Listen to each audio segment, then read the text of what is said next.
EllisDon, in collaboration with the Canadian Construction Association, conducted a virtual industry-wide bystander intervention training program to raise awareness and provide industry partners with tools to promote inclusivity on construction sites and offices countrywide.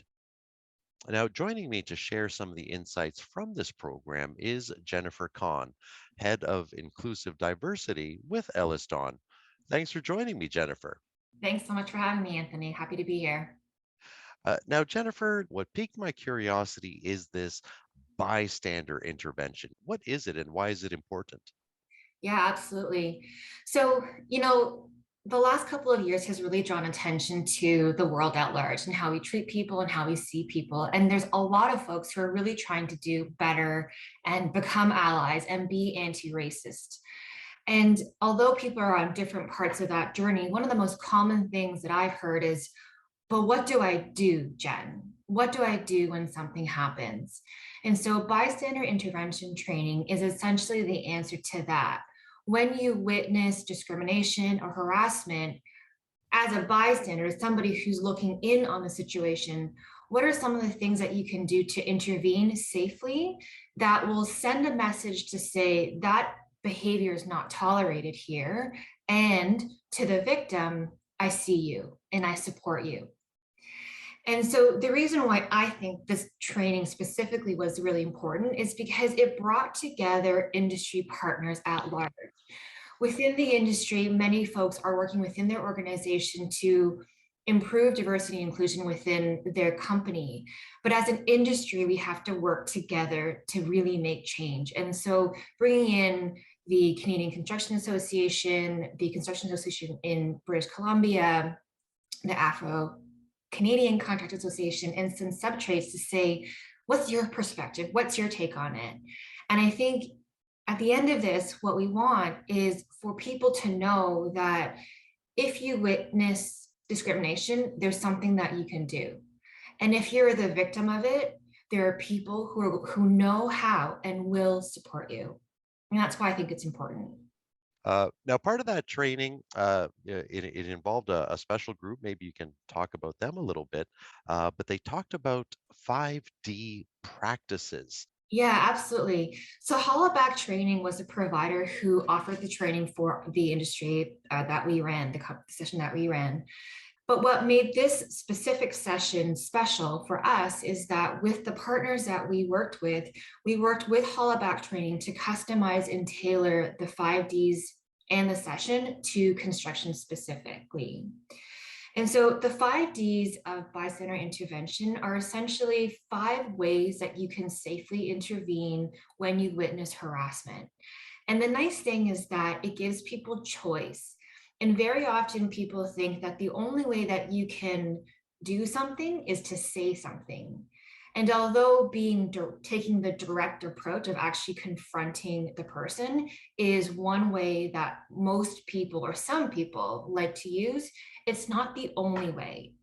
And it's not always the best choice depending on the situation, the person that you're with, the power dynamics, the environment, all things that you have to consider.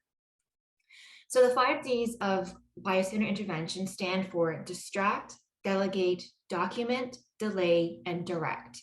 And all of this information in detail is offered for free on the Hollaback site. But in a nutshell, distract is basically drawing the attention away from the situation at hand. Delegate is to ask for assistance, whether that's through your peers, a security guard, a leader, a friend, somebody who can help out in that time. Document is recording an incident, and we've seen examples of that in 2020 when incidents happened. And that's just to kind of keep, but you always have to keep your safety in mind there. Delay is my personal favorite and probably my go-to. It's just my personality where when you see something happen, it's not necessarily to say anything to the person who is doing the harassment, but going to the victim after and say, are you okay? How are you doing? And then lastly, what like we talked about is direct. So actually we're directly responding to the harassment, hopefully without escalating the event. So 5Ds: distract, delegate, document, delay, and direct. Those sound like fantastic tools because, as you admitted, your personality sort of makes you lean toward this particular D action, but everybody comes from all kinds of personality backgrounds, if you will. So this is a nice little grab bag of tools. Now you touched upon this at the beginning when I asked, why is this training important? If you had to sort of encapsulate the end goal of this training, what is it that you, Jennifer, hope to see across industry that perhaps this training may have started or is moving forward? Yeah, to answer that question, let me offer you a few stats here. So, Women Act is an organization that we're working with right now, and they are specifically working towards gender violence. And they presented a stat that said that 47% of women in trades, transportation, equipment operation, and related occupations experience inappropriate sexualized behavior in the workforce. And we know that the number of people who report is far less than the number that incidences that we have. According to a study from Diversio, Black employees are 2.6 times more likely to feel undervalued by their teams and 2.7 times more likely to be harassed in the workplace. And according to the 2019 race relations study, 24% of respondents believe that race relations have gotten worse in the last 10 years, and 39% believe it stayed the same. And the top places where people witness harassment is on the street, in public transit, in stores and restaurants, and at work. So this training is important because there's no denying that harassment and discrimination happen on a daily basis. But those who experience harassment and racism discrimination more frequently, specifically those in underrepresented groups, need to know that we are there for them and that we stand with them. And not only will we call out bad behavior, we will action on it.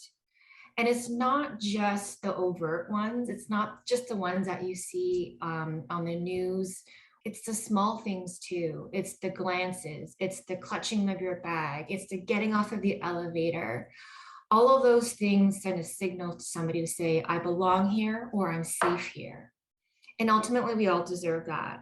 So the end goal of this training is really to move the goalposts, to set a higher standard of what is acceptable and not acceptable, not only in construction, but honestly, a society at large is my wish. But this conversation specifically about bystander intervention is about optimism. It's about action-oriented behavior and an approach to humanity that actually reminds people that discrimination and harassment occur, but we can do something about it. And I'm happy to report that 98% of the respondents from the survey that we sent out now have a better idea of what disrespectful behavior looks like across the spectrum. And 97% feel like they have one strategy that they can use to intervene the next time they see harassment and discrimination. And for me, that's a win. If we've got all those people who say, I know now what I can do to help somebody, there's nothing more that I can ask for. Those are some excellent numbers you shared, Jennifer. And I guess also in terms of the end goal, you had mentioned some statistics there. Like 47% of women experience harassment, and of Black employees, they're 2.6 times more likely to feel undervalued. So I guess there's also some real metrics here that can be applied to this, so that a year from now or what have you, we can look at these same numbers and say, have they gone down? Is what we're doing working? Do we still need to bone up on this kind of training? So it's great that you have those numbers. I just want to close out with a final question. When I learned of this training session that EllisDon had carried out with his partners, you were quoted as saying that, I believe that large organizations have a responsibility to share their resources. So we just talked about one of EllisDon's initiatives. Are there any others, or perhaps coming down the road, or that you've already carried out, that you'd be willing to share with the industry at large?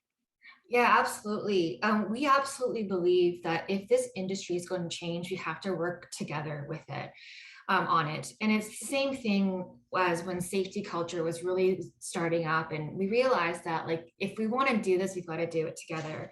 So one of the things that we have done at EllisDon is we are an open book. We have a diversity and inclusion report that talks about our employee-led leadership groups, our stats, and that is available to anybody who's interested in looking for it or looking at it. We've also shared all of our resources with the Canadian Construction Association, and they have a great website that has, I think it's called Call to Action. And there you'll see our policies, our training, our anti-racism resources, our toolbox talks, anything that we have developed, we are openly sharing across the industry. Because like I said in the quote that you mentioned, not all organizations within the construction industry have the infrastructure or resources to be able to put time and effort into it. And at EllisDon, and specifically me, I have the privilege of actually spending a lot of time on this. And so I am happy and willing to share everything and anything and answer any questions.